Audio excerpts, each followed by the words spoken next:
Yeah, we are off, and it is the Friday show, so I've got no news, but I've got great guests, because as I do almost every Friday, I check in with comedians Christian Finnegan and Ophira Eisenberg, and another great conversation. No exception on today's. We came up with, or Ophira really came up with, a great solution for abortion having to do with sterilizing men. We had a thoughtful and hilarious conversation, as we always do. Ophira Eisenberg, Christian Finnegan, coming up to wrap up the week. Before that, a little special delight. I reached out to Ma and Pa. I told you that my mom and dad earlier this week both tested positive for coronavirus. A lot of people reached out to me and asked about them. And I said, you know what? Let's just ask them how they're doing. Folks always love it when I check in with my mom and dad, who are hilarious and thoughtful and very smart. I love them, of course. And so I'm very excited. So let's head up to Syracuse, New York, where my parents are. Little coughing to start from Mom, but we had a wonderful conversation. You're going to wait for the end when my mom offers a sweet little moment that I think you will like. And then my parents nose kissed. They rubbed noses at the end. Just a great way to end the week. Okay, he grew up in the city of Syracuse. She grew up in the country. They met in a bar. He owned an insurance agent, loved skiing and cycling and driving his Corvette. And she was a public school teacher who loves everything about being outside, hanging out with her friends, and Civil War reenactments. Yeah, she just can't get enough of them. I kid, Mom. It's my mom and dad. Don't do it yet. Don't record yet. I said shit. Oh, I got that on tape, and we are off. Thought you were a longtime public school teacher. I didn't know you used that kind of language. I used a lot worse, but, you know. Well, listen, let's start right there with that cough.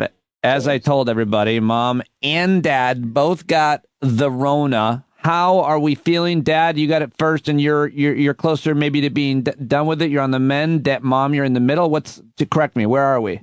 That sounds reasonable. I'm about 82%. About 18% more to go. I'd probably be okay. That adds. Wow, listen to that. Oh, she's got the Rona, folks. Mom, how are you? Oh, yeah. How are you feeling overall, Mom? Crappy. You cough like that very frequently all day, I'm guessing. The cough actually seems to be a little bit better, but the runny nose and the teary eyes and the head filling up and the chest congestion, they're all still there. And also, the body just doesn't feel that great, you know? It's like weak, tired. Norm? She feels like I do most of the time now. Yeah. Yeah. How did it go for you, Dad? How bad did it get? How rough was it? Yeah, pretty bad. It was pretty bad. I was near death. Touch and go. Yeah, but I pulled out at the last minute. I was like in a deep dive. Well, you said you're in 82% now. How low? What did you get in the red? Oh, I was in the red. Yeah, I was on my deathbed, I would say, and then propped myself up and handle things the best I could, and then I got on with my life. You know? What is that, just real quick for listeners who don't know outside of our family, what does that percentage stand for? What is that representative of? What is it measuring? The 82%? Yeah, in this case. Well, I'm 82% through it, so I've got about 18% to go, and then I'll be okay again. Right. Okay. I understand. So You're on the mend. Mom, you're in the middle of it. I have been telling people a narrative, again, if this is incorrect, but you guys took your first trip on a plane since the pandemic began. You went to Las Vegas. We'll let Dad explain this, exactly what you guys did or were doing out there in that godforsaken city where I have a lot of great listeners. But you bought tickets. You plan to go your first trip on a plane since the pandemic. At some point after you purchased the tickets, the mask mandate was lifted. Did you start to get nervous knowing now you're going to go on a plane without masks? And do you think you contracted the Rona on the Delta? You got the Delta on the Delta. I would like to, at this point, give my gratitude to the asshole Governor DeSantis for winning his court case. Yeah. We bought the tickets in February probably, and it was something I've been planning for a long time. I wanted to go out in the desert and drive a Corvette on the track. So it's a race. It's a driving school, you know. You go out there. So, anyways. So we were not in Vegas. We went through Vegas. Well, who is that? Mom sent us a picture of her wearing a helmet and a guy, and she said he was very attractive. And my wife and daughters also said he was very attractive. Who did you? Who was this guy that Mom was hanging out? He was very attractive, actually. His name was Vinny. You also found him attractive. Yeah, I did. Yeah. Okay. Yeah. He took a shine to me. He took a shine to me too. I don't know what was going on there. Vinny is 40 years old. He's a very attractive race car driver From Brazil. from Brazil. Oh, did you consider inviting him into your boudoir? Oh God, Peter! No, we didn't do that. Well- we're joking about him being attractive. No, Oh. He was attractive. he's 40 years old. He's younger than you. Well, this is the part in the conversation, folks, when I test the boundaries of the improv that my dad will go. He punched out real quick on that one. Okay, mom would have gone with. Dad was outraged. Okay, so moving on. Sorry for the vision. We went out to the desert to have hotel sex alone, and we didn't want Vinny around. Hotel sex. Okay. Hotel sex is the best sex. So you drive on the track, couple days, and then when do you start feeling maybe a little bit? It's funny because I wasn't sleeping well at all. I don't know why, but then we went back to Vegas to stay overnight in this hotel, and I spiked a little bit of a fever. Oh. And maybe that's when it was. I said, I don't know when I got it, where I got it, how I got it, or what. And I didn't know I got it till Sunday when your mom gave me one of those rapid tests, and it came up really rapid. So I called the doctor and told the doctor, and I says, well, I'm having some, he says, excuse me, he said, what are your symptoms? And I told him, I said, I got like a pressure on my chest. And the guy went nuts. He said, oh, you got to go down to the hospital right now because you might be having a heart attack. No, hold on. Excuse me. That was not our doctor. That was the on-call That was doctor. that doctor. And he told me, you got to go down because you might be having a heart attack. So I went down to Krause. I was there for the hospital, local hospital. I was there for 3 hours. And then they said, we could give you a antibiotic. And I says, will it cure me? He says, no, but it'll help with the symptoms. And by that time, it was 11 o'clock at night, and I said, you know what, I don't know. I'm just going to go home. And he said, okay. What did they say about the 24 hours or something? It's going to take a while to get the antibiotic, wasn't it? No, I don't know what you're talking about. Oh, Do you think the trip was worth it? Do you have any regrets at all? No, it wasn't worth it because I got your mom got sick. No, so it wasn't worth it. Oh. We both got sick. It wasn't worth that, no. I'm the one who had the fun. I did what I wanted to do, and then your mom got sick. So it wasn't worth it. Well, Mom was hanging out with Giuseppe, it sounds like, there. So. Yeah, I know. Well, that's the other thing that wasn't worth it. I was getting a little jealous there. Mom? Well, the instructors get to take your guest. If you're driving on the track, they get to take your guest for a ride. And there were other instructors. After Vinny said, I'm taking you for a ride tomorrow. And I made a promise he wasn't going to go fast. And he said, oh, yeah, okay, I won't go fast. Anyway, other instructors then said, oh, are you going for a ride? And I said, yeah, Vinny's taking me. And they were like, oh, Vinny's taking you? I think they were all disappointed because they wanted to take me. Sure. I was the only guest there. Yeah. I was the only one that, only one guy brought his wife. So, is it true you got in the car and Vinny drove you to the Olive Tree Cafe? The Olive Tree what? I don't know. So you went on the track. You did a thing. You went around. Took me for one lap. Yeah. Actually, it was 2 laps. I've got it all recorded. Was it 2? I have it recorded. Yeah. Oh, he recorded while we were in the car, the conversation and everything. Oh, well, why don't you share it with folks? That's content. I hope I didn't see it. I hope I didn't say anything bad. Oh, well, so are you at any point, I know Dad mentioned he was on a deathbed. At any point, have you gotten nervous at all? Have you gotten close? I mean, Dad punched out of he just walked out of the emergency room, just up and left. But I was very worried that if I got COVID, because I have a mild case of asthma, that I was going to get very sick and maybe, have to be hospitalized or something. But no such I just luck. thought of something. Something funny. How often has Dad, throughout his athletic career, walked into an emergency room, but like, how long's the line? Forget it. I'll go home. I'll walk it off. He's the only guy who goes to the ER and goes, nah, I'm not waiting. Like, what do you mean? Yeah. You're here for an emergency. You don't have a choice. Yeah. Well, anyway. In Florida, they have the wait times on the billboards for the emergency rooms, just random 14-minute wait time right now at the Orlando ER. It's always thought that was pretty bizarre. Oh, well, in Florida, it was the Florida judge appointed by Trump that did away with the mask mandate. Yeah. So I'm not happy with her. So were there a lot of people on the plane not wearing masks? Oh, yeah. What would you say? Some were, but a lot were not. Even flight attendants, a couple of them wore masks, but the rest did not. Yeah. Well, to be fair, each one of them have had every variant coursing through their veins.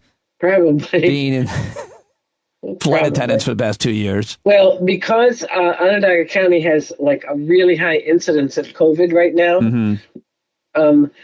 Chuck, your dad thinks we got it from someone on the plane from Syracuse to Atlanta. He's blaming a local. He's blaming one of his brothers. Well, yeah. Wow. Yeah. All right.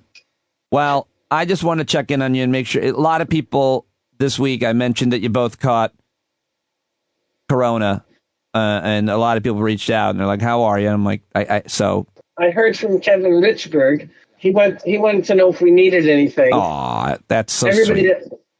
Everybody that found out that we have it has said if we need anything, they'll come and help us out. But we were pretty well stocked with groceries because I always buy doubles of everything, and then I don't have room to put it because I think when I'm shopping, I think I'm out of eggs, but I'm not, that kind of thing.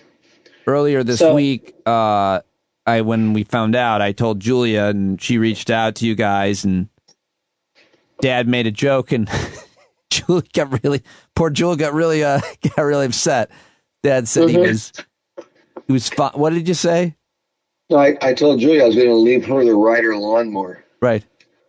And she thought I was actually going to die, and she was, I guess she got upset. Yeah. I talked to her about it since then. She's laughing. She's okay with it. Yeah. She does still just wondering about the mower, though. Yeah, I know. Well, you saw what she did when she rode it the one time. She almost cut my legs off. She dug a circle in the yard going round and round and round. Not kidding. She's never going to ride a lawnmower. Yeah, I saw that. I don't know why the blade was on. There's another cough from Mom. Well, I just want to check in on you. And did you, Mom, did you want to say anything about the Supreme Court, or should I talk to you later? Well, I'm terribly upset about that. I think it's totally wrong, and a bunch of old white men and a few conservative women, at least one, wants to control our bodies. Mm-hmm. But and then I've seen so many people today making comments about it, and most of the ones I've seen are totally upset. They are pro-choice. It's a lot of people are saying, people your age-ish are saying your granddaughters, Ava and Julia, will now have potentially fewer rights than you did. What do you think of that? I think it's horrible. I think they're going to continue taking away things. For all I know, they'll take away contraception and many other of our rights that are hard fought for, And, abortions are still going to be done. And abortions are going to be done in every single state in the country. And they're going to be done illegally now. And it's going to go back to the way it was in the 60s and 70s, which is terrible because women had to do literally back alley abortions by people who are totally unqualified to do it. And there's going to be a higher death rate. And on top of that, with all these unwanted kids, the crime rate will go up in the next 20 years because there's going to be such poverty in this country that we just don't need. We don't have to have it. Yeah. And it's going to be a real problem. It's going to get worse and worse and worse. Yeah, and they're making it so that even women whose lives are in danger will not be able to abort or end the pregnancy. They'll die. Yeah, it's rape or incest. That's a weird thing how we got there, you know? I mean, Yeah. That was at one point way beyond the pale that if you said you couldn't even get an abortion, even in rape or incest, and that would sink you. That would sink you. Nobody was really for that. And now that's going to be the law of the land. They overturned it. What I was going to ask you, Mom, was I feel like you told me, and maybe you even said it on the podcast, that at some point you had to go with Dad to get a checkbook, to get a checking account or something like that. No. I needed, I tried to get a credit card at a department store, and I couldn't get it in my name. It had to be Mrs. Charles Dominic, which was very upsetting to me. Right. That's because we weren't even married yet. We were. Oh, okay. I don't remember. No. Yeah. Did Dad let you get the credit card in his name? I had to get one. That was. He let me? I had to get a credit card, but they said it has to be Mr. Mary Dominic. And so I got my first credit card. Well, that's as it should be. All right, guys, I got to go. I appreciate checking in with you. I'm glad you're okay. Can't wait to see you. Well, it's not fun to get this, so everybody be careful. I mean, we've had 4 shots. If we didn't, think how bad off we might be. Dad, you had more than that, didn't you? You might be an orphan right now. I'm just glad we didn't get the first variant, because we have friends that were so sick. Yeah. Look at little Pete Dominic, the orphan. I was going to ask you one more thing. I just got a spam call. Shit. I was going to ask you one more thing. Dad, somebody tweeted out this week, like a video or just images actually with captions of George Carlin performing his classic abortion material. And I tweeted, and a lot of people really like this, but I just tweeted out, I go, thanks to my dad for bringing me to see the King when I was 16. I'll never forget Dad's reaction when Carlin did abortion material and several people started walking out. Dad couldn't get over the idea that someone would pay to see a performance and leave during the performance. I'll never forget it. What is your recollection of that? It's funny because I was just watching George Carlin last night. An old one of his, obviously, because he's gone, but his material it's not even over the top. It's just kind of, it's just, he takes it to a wild fringe. So what he says, you don't take it as gospel. It's just something he says, because I do remember him saying something like, you should be able to do an abortion even if the baby is crowning or something to that effect, which I thought was a bit radical. Yeah. But I remember that show. I didn't agree with his humor, a lot of it. I thought it was a little, but now I get it. I mean, he's a genius. He just says stuff that's over the top. You say it doesn't. I mean, just to be clear, you say you didn't agree with his humor and stuff. That's totally fine. But you owned his albums, and that's why we listened to them, and that's why we were fans. You purchased his albums. You were a fan. You owned, and then you took us to see him. I mean, you didn't. That doesn't mean you like everything he did, but you certainly. I don't know if you had any other comedians' albums. No, I think you're mistaking him for Chris Christopherson. I had his albums. Maybe that's what it was. I don't think I had George. I think you know what I think. I think you're mistaking. Nice try. Nice try. I think you're mistaking Chris Christopherson for Christopher Cross. I think you're right. Because I love that I did album. have Christopher Cross's album, Sailing. Yeah, Sailing. I love that album. We didn't have a lot of music in the house, but we had we had 13 or 14 albums. One was the Christopher Cross Sailing. I think the other was the E.T. soundtrack from the film E.T. That's about what we had, and then some Springsteen and Barbra Streisand, Barry Manilow, and you guys are breaking up. You will see CD after CD after CD of certain artists. Yeah. So it was probably after you were gone, and I could afford CDs now that you were gone. But I have favorites.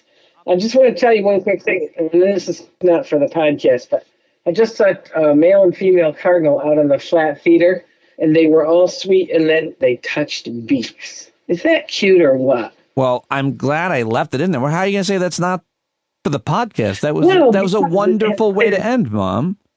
It was it's like you and Dad right now. Yeah, it was very touching.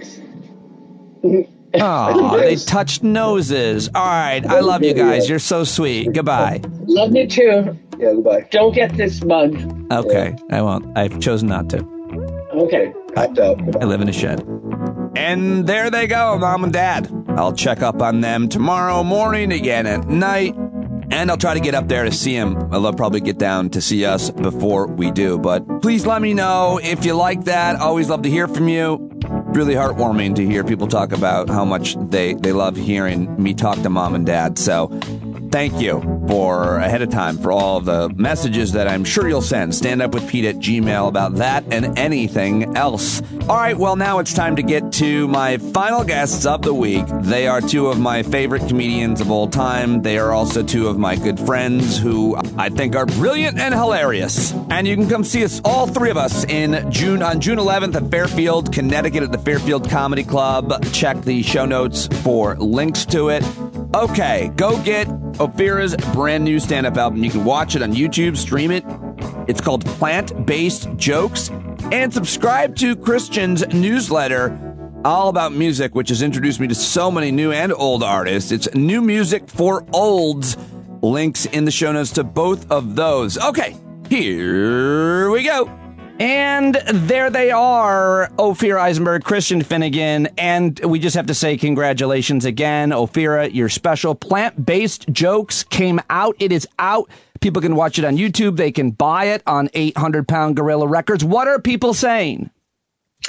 They're saying a lot of nice things. And thank you to the listeners of this show for watching it, because I saw your comments on the YouTube special. So thank you so much. Cool. And I got a couple nice people writing to me specifically in the comedy world and other, saying that they really enjoyed it. And they also said that they thought it was very smart, which in comedy, we all know, is an insult.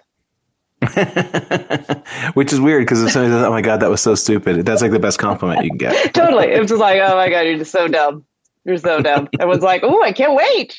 You're like, "This is very intelligent." Everyone's like, "Ugh, not for me." Any other feedback that you're misinterpreting?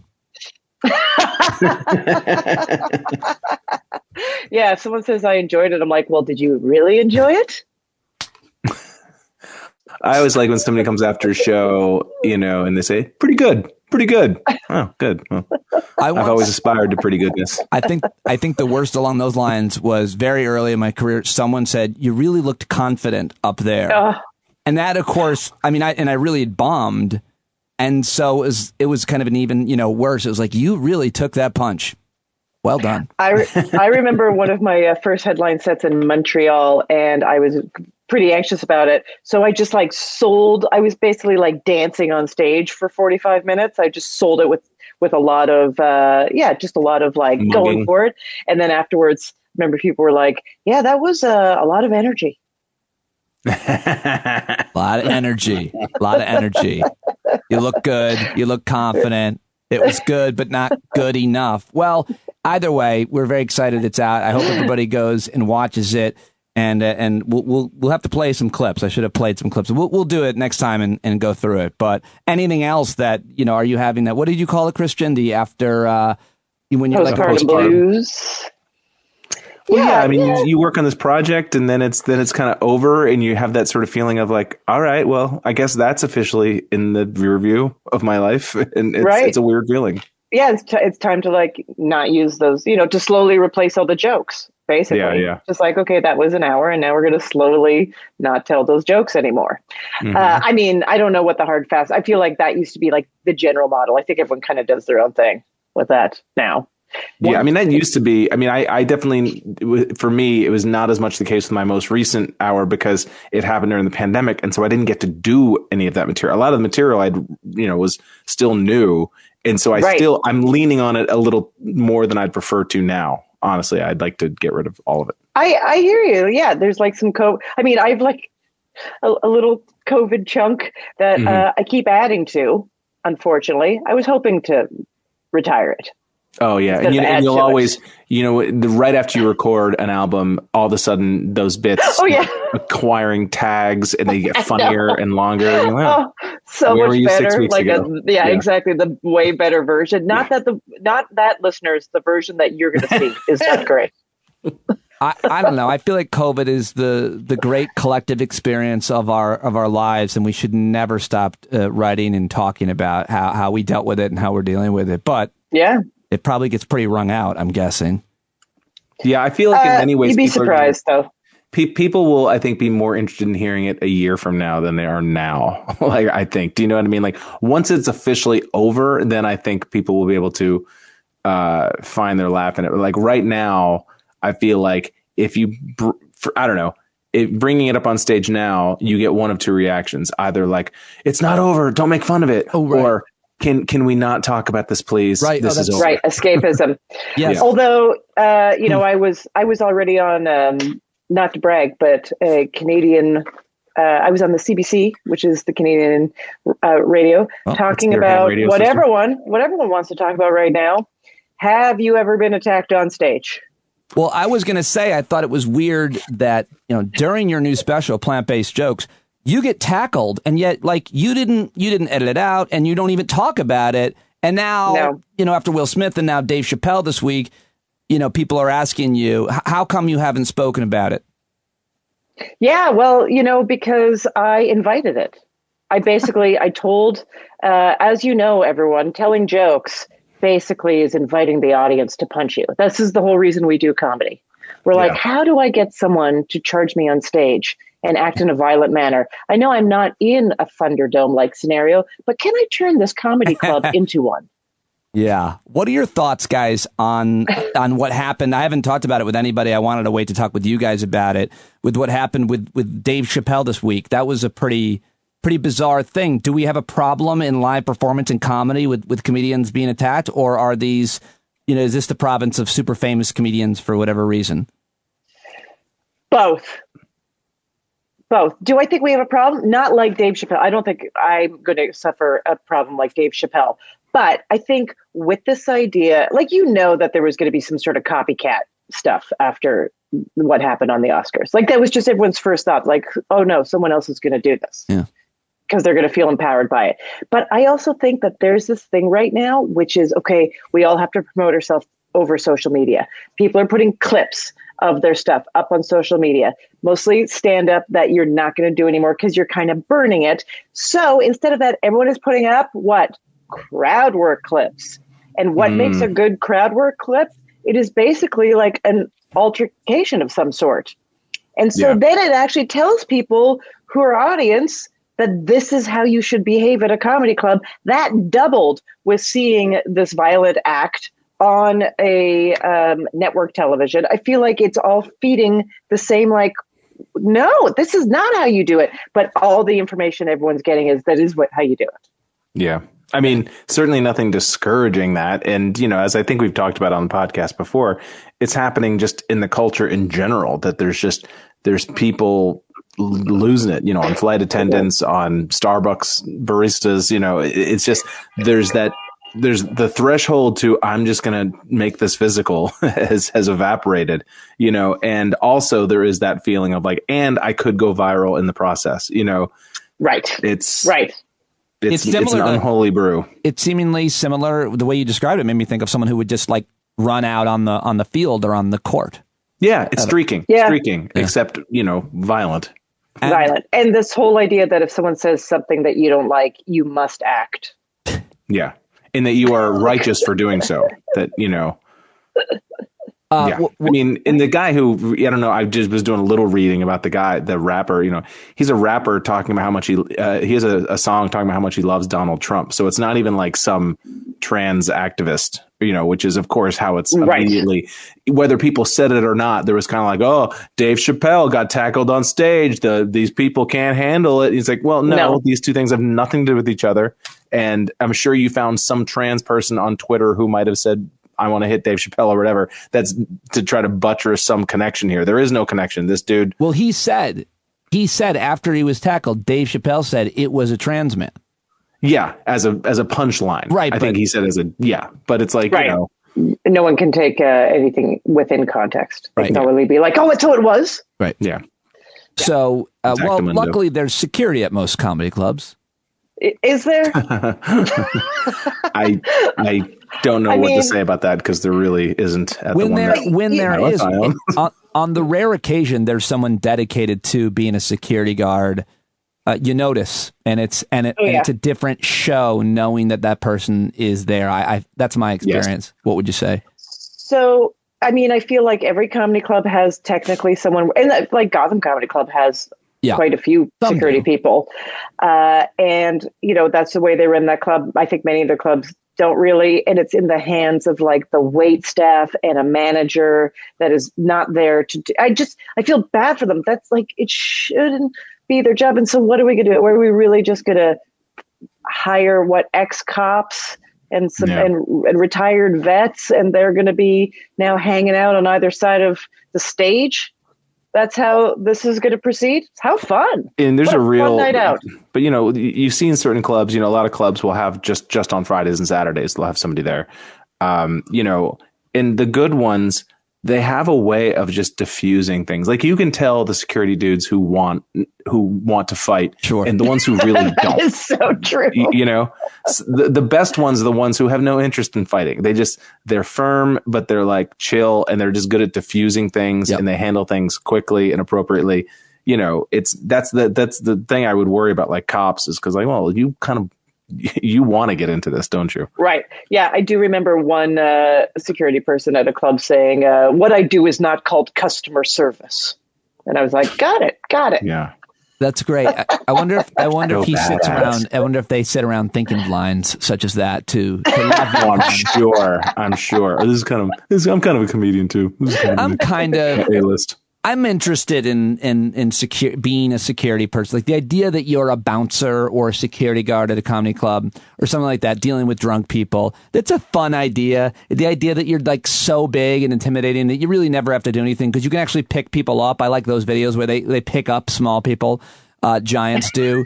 But I fantasize about being, I'm not going to lie, I fantasize about being like a bouncer. Oh, I thought you were saying you fantasized about being picked up. Picked up. Yeah. That's what I thought too. Like a little baby. I'll try it next time I see you, Pete. I'll try picking you up. I have been picked up like a baby by security. Like they just pick you up. Many times. Many times? A couple times. It was weird. It was, and he missed the entire second half of the Wiggles concert. That's right. That is. It was actually during his act. They removed him from the stage. He was a security risk. Too hard. It's the security guard put me in a small bag and threw me over his shoulder and then just walked me out. It was weird. And threw you in a river. Someone asked me this morning. They were like, "Do you feel like you have to change your material now?" And I found this a very interesting question because I was like, "Well, no." Like oh, that's right. I should sit. First of all, I guess I don't do anything that could be confused as hate.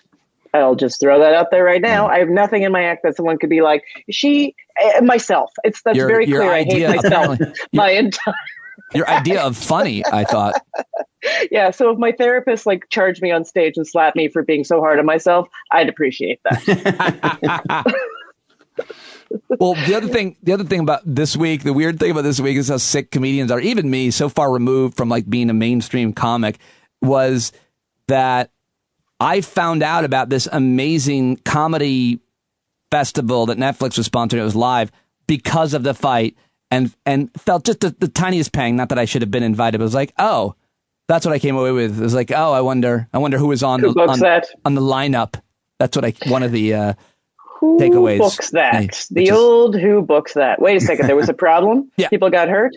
What show was how do I get on that show? Right. Oh, well, you know that there's a famous, you ever heard there's a joke about one night at a comedy club, there's a mass murder. Somebody opens fire, murders everybody in the room, dead bodies everywhere. And afterwards, the police are interviewing the survivors, and they're talking to the host, and they say, you know, they're clearing white blood, clearing white dead bodies, and so the police officer says, so just let me get this straight, you were the host, right? And he says, well, usually I feature. That's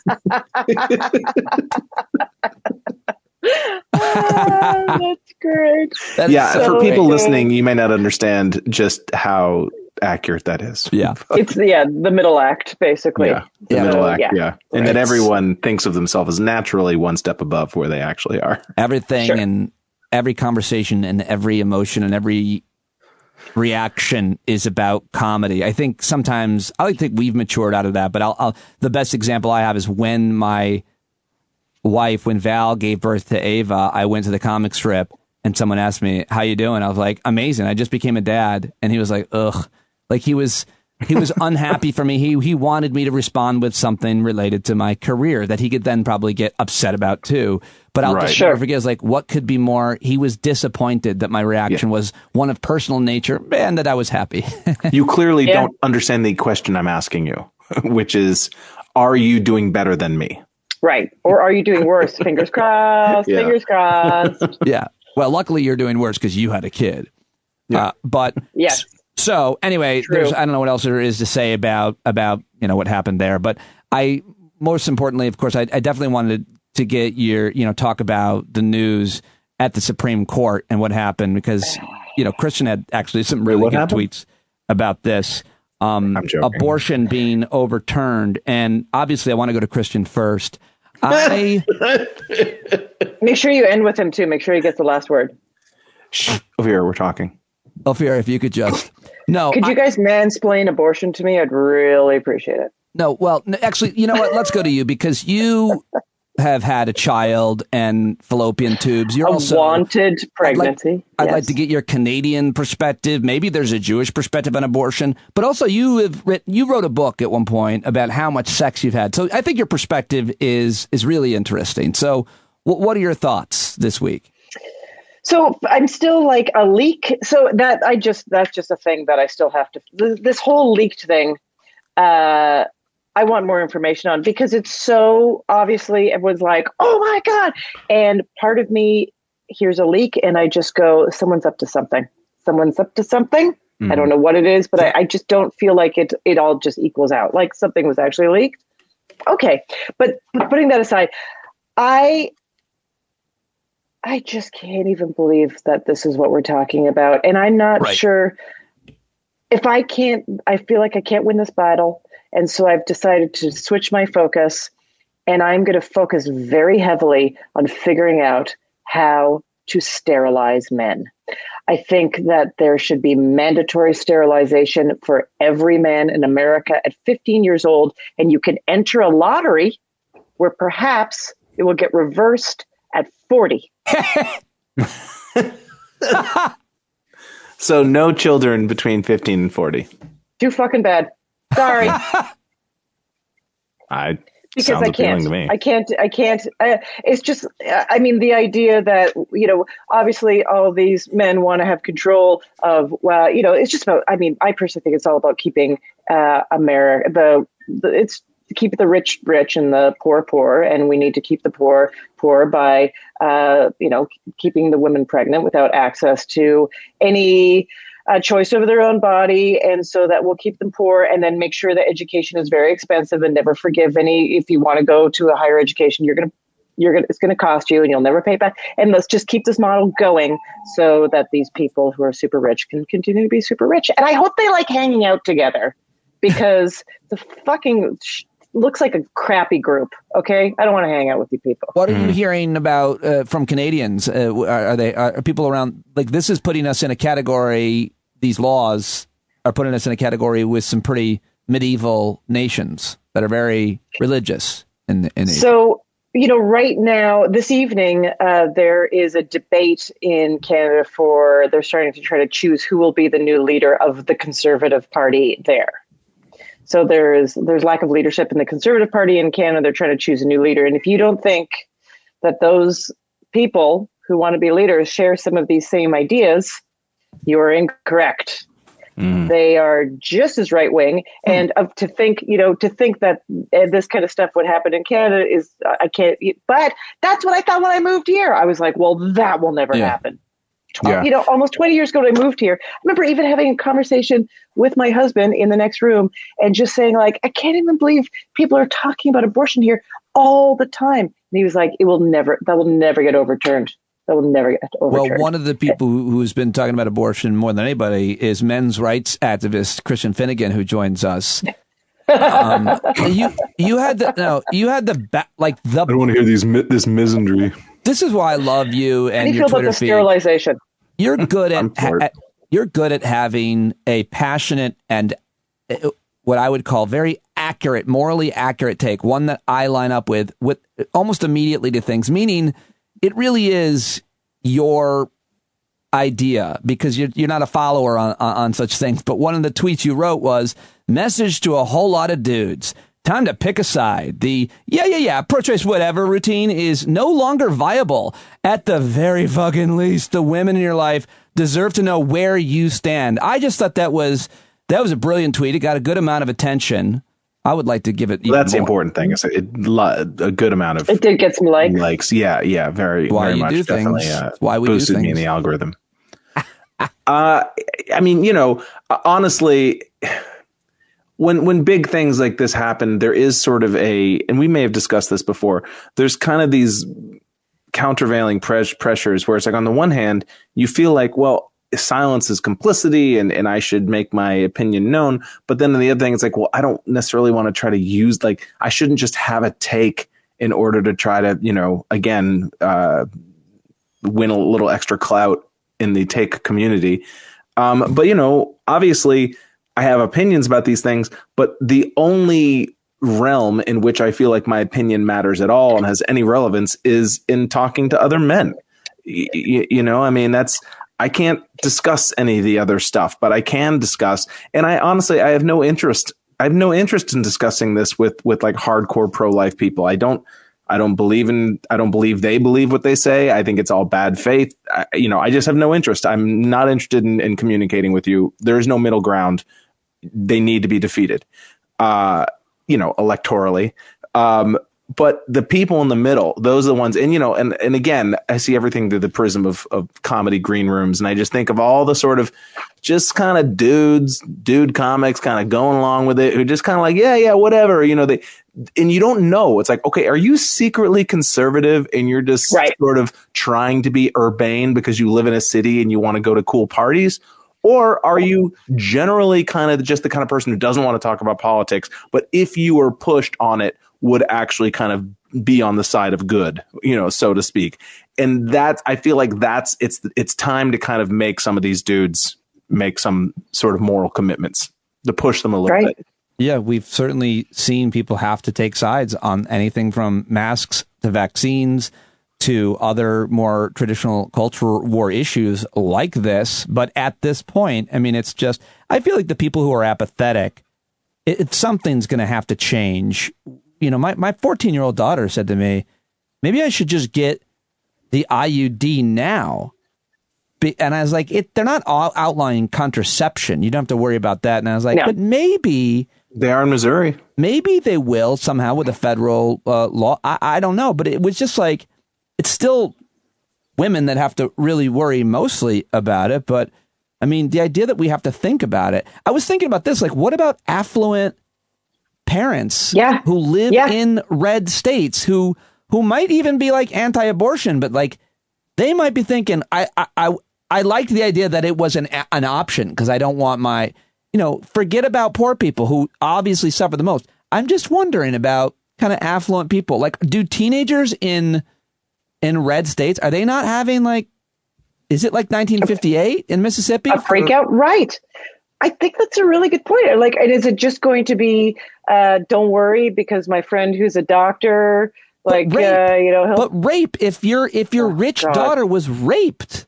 God. But part of me doesn't even like, obviously those, problematic pregnancies and rape and incest and all those things. I'm not trying to diminish how clearly absurd that is to not allow abortion in those cases. But sometimes I feel like that can kind of miss the point slightly, that it's like, no, have an abortion if you want to have an abortion, like, period. Yeah. End of story. There doesn't need to be any qualifications on that. I don't know. I mean, it's very frustrating. My plan, if you're over 16, for every unwanted pregnancy, 2 men get chosen to be sterilized that day. If it's a backdoor abortion, it's 3 men. And you know what? You can come in the front door. Don't really care. You'll be sterilized. And I'm only seriously, and I'm joking about this, but this is where my head is at. I'm like, emotionally, this is where my head is at. Yeah. I'm like, how do I control men's bodies? Like, if this is how I want my equality, then if you want to you want control of mine, I get control over yours. No. Counterpoint. No. I am not that much of an ally. I'm not giving. I am. Do what you want with my body. I don't care. Nobody else is using it. Christian's like, have at it. Just whatever you. Seriously. But I'm in an eye for an eye kind of mood because I'm so angry. I appreciate that. I welcome your honesty on the show here. I think it's important, and I think that you're certainly not alone. And I've felt that way about a lot of other issues that have happened too. So I mean, but this is just heartbreaking, heart-wrenching, and so hard to watch happen. And then, with any, of course, some of my friends on social media here and there, of course, reach out to me and start doing this whole, like, when are we all moving to Canada thing, which I'm always just like, stop it. Fix this. Well, fix this. There's nowhere to run. I just wanted to get your perspective on this, and then I'll let you guys go. But like my brother, who is, born into activism, apparently, he's like, anyone who cares about women and children right now should be working on solving the problem instead of scoring political points. But watch what happens instead. He said, try to have some grassroots activists on your show, because what he means is everything, he says, should be put into subsidizing and protecting interstate travel and giving women pathways to reproductive health care, as opposed to trying to get things done through local, state, and federal government. No, we have to do what activists did in the 70s and create pipelines and pathways. And that's action. And it's the shittiest, I guess, way forward in the shittiest shit sandwich. Yeah, that's why, you see people, over the past few decades or whatever, they'll be like, the Hyde Amendment, tax dollars shouldn't be used to pay for abortion, as sort of the toehold that people use to try to, push their religious views onto people. It's like, well, these are my tax dollars. Like, okay, well, then if you're going to ban abortion in your state, how about a bus that shows up at 3:00 every afternoon at the city hall called the Abortion Mobile or whatever, shows up at Planned Parenthood or any address? Like, how do you feel about that? And if you have a problem with that, what are you basing that on? Because that's not your tax dollars. If New York State wants to send a van to, a bus to Missouri or whatever and bring people back like they're shelter puppies and have them, legal abortions here, then what could possibly be your problem with your issue with that? Well, I mean, yeah. I have actually no issue with anything that you just said other than the name Abortion Mobile. I mean, that's where I would probably try. I'm saying, like, we shouldn't have to disguise it. It shouldn't have to be some secret bus. Right. I mean, of course it will have to be because they're insane people. Right. Right. But theoretically, if really you're just, if you really believe in this federal system and it's really a states' rights thing, well, then you should have no problem then with buses from states where, in the same way that you can take a bus for any reason to go to a state, it shouldn't have to be some underground railroad. And I think there should be like a celebration at the end. A lot of people take the bus to Atlantic City to gamble. I think the bus for women to get abortions should bring them, and I'm not even joking, to an amazing hotel. Give them the best weekend of their life. Like, let's dump money into comforting people who have to make this decision and go through this procedure. Because for a lot of people, no one thinks that procedure is fun. No one is like, oh, that was a relaxing half hour of my, or whatever hour of my life on a, no one is happy with that. By the way, you have sheds. Start getting those sheds. Abortion. I'm working on that. I will offer, yes, I will pay for anybody who wants to get an abortion in my shed. Either of them. There you go. I'm not sure either of them. There you go. We're working on it. Are prepared. At one point, one of the laws they try to do is they tried to say that you couldn't perform abortions in hospitals that had hallways like a certain width, because they knew that hallways didn't have this certain width of them to get through, like a gurney through. Yeah, and this is the nickel and dime bullshit. In Maryland, and Larry Hogan is thought of as being one of the good Republicans or whatever, midwives can deliver babies but can't perform abortions. It's like, well, right. Why? Like, how is that harder? Yeah. I mean, maybe it is. I don't know, but it sounds pretty hypocritical and nonsensical to me. All right. Well, listen, I appreciate your perspective on all of these things, folks. And I don't know how to put a bow on this abortion conversation very well, but I'm supposed to as the host. Well, you can do it plant-based jokes on YouTube right now. Some vast deference. That's the bow. The vas deferens is the draw gate. What's it called? That allows the semen to go through to get through the. Is it urethra? I don't know. I don't know. That's your goddamn body. Well, we don't have to know how our bodies work because they're not under threat. So That's right. So I have do I have a prostate? I think I do. I don't know. I'm good. I'm going to say if you think you do, probably yes. All right, guys. Well, Pete, you do.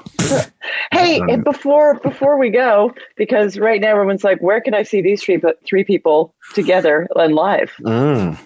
That is true. People are coming up. We have shows, Pete, Dominic. I realized while we were talking that I needed to have all the dates and venues in front of me to plug. And I got that burning sensation when you brought it up. I was like, I don't have it in front of me. So I'm going to have to link in the show notes to the dates unless you know them off the top of your head. But yeah, we have several shows that we're doing. I'm very excited. I know one that is coming up in June 11th in Fairfield, Connecticut. You can see the three of us. It's a weekend show, 2 shows, 7 and 9. At Fairfield Comedy Club. At Fairfield Comedy Club. And then we're going back to New Jersey. We are? Wait, when? Yeah, in July. Yeah. We're doing that, right?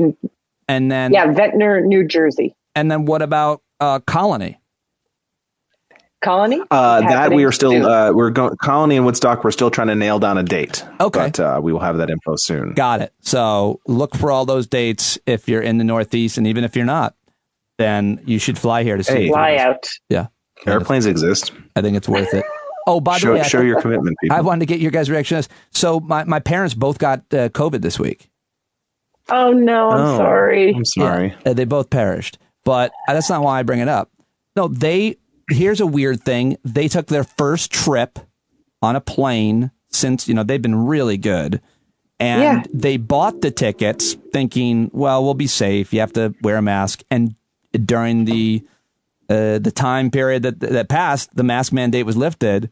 And so they don't know where they got it. You never know. That's a nonsense, probably rabbit to chase down. But they felt unsafe on the plane because no one was wearing masks. And my mom is pretty convinced that's where she got it. And it just kind of sucked, They're okay. They're doing fine. But oh, God. Yeah. No, I mean, we've just had a cold in our house. But of course, we've all been tested a bazillion times and went for PCRs and blah, blah, blah. Because I mean, that's the sort of under discussed part of it is that I had a really bad cold last week, but it was just I took I didn't have time. I had a corporate gig last Friday and I got a cold on Thursday and I took 2 rapid tests, but I didn't have time to go get a PCR test that would have made a difference. And I didn't have any of the COVID symptoms, but I did have a head cold, and of course it weirded me out. It weirded the people at the event out. The whole thing, just the annoyance of COVID. Yeah. Everybody always talks about the tragic part. It's also just annoying. Who books it? It's Kid Rock's All American Grill. Well, it's also everybody's playing right now. It's early May. Everybody's playing. Is it allergies or COVID? Right, exactly. Yeah, it's a fun and they're complaining about their allergies, and they're like, nobody cares about my allergies because only everyone cares about COVID. It's just like, oh my God, what are you talking about? Enough. As long as your allergies aren't contagious, shut up, stupid. Exactly. Sorry. It all sucks. I am with you. Thank you guys very much. Always a pleasure. I love you. Have a great weekend. Doesn't suck. Thank you. All right, there they go. Christian Finnegan, Ophira, Eisenberg, June 11th in Connecticut. You can see the 3 of us, folks. Look for the show notes to get tickets. And thanks to Mom and Dad as well. And thank you to you for listening to this show. It had a lot of listens this week. Thanks to all of my guests, and thanks to everyone who subscribes with a paid subscription. Go to standupwithpete.com right now to learn more. Have an awesome weekend. Be the change you want to see in the world. I love you guys. Bye-bye. Oh, also, thank you to Pete Co. all week. And John Carroll taking us out. When you can't see the forest for the burning trees, you got to stand up. Hey, you've been sitting so long, you got the creaky knees, you got to stand up. Stand up. I think you're driving wheels been leaking grease. Boy, you better stand up. Stand up. Well, there's a whole lot more of us who know what's right. They'll keep right on ignoring us if we keep saying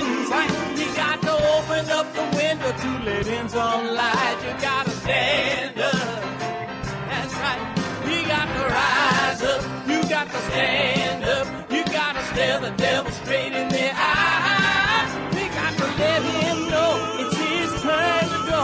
See it clear when all you hear is a lie.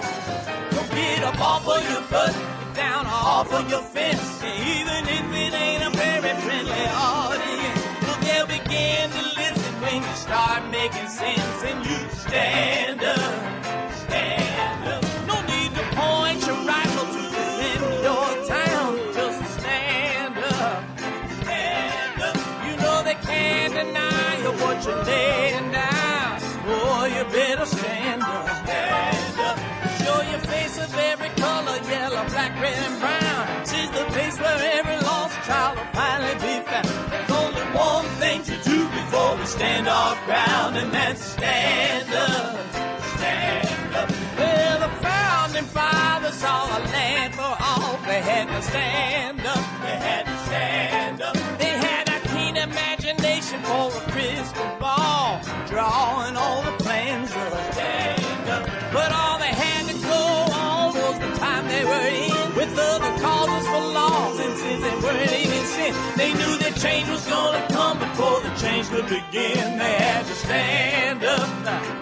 Alright, they had to stand up. We got to stand up. We got to look the devil square in the eye. We gotta let him know it's his time to go, and make it clear when all we hear is a lie. Why you lying awake wondering where the money all went? It'll be the cost of freedom that'll go unspent. You can see him flee the scene of that experiment if you stand up.